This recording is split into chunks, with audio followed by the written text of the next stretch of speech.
You ask Tiger to calculate. This deals with finding the midpoint between 2 points. The midpoint between the 2 points is -3, 4. Let's solve it step by step. Plot the 2 points and calculate the midpoint using the formula. The coordinates of point 1 are x1 equals -4, y1 equals -9.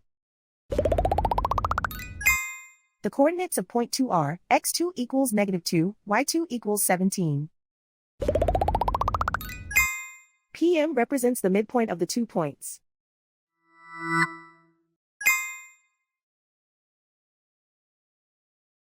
Use the x values in the midpoint formula to find the midpoints x. x1 equals -4. x2 equals -2. Simplify the arithmetic.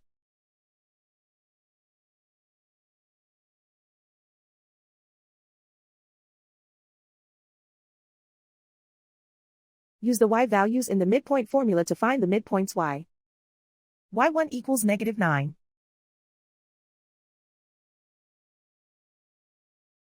y2 equals 17.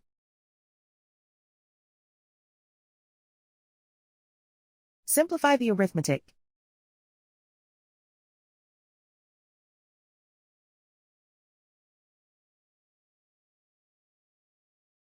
And so, the midpoint is -3, 4.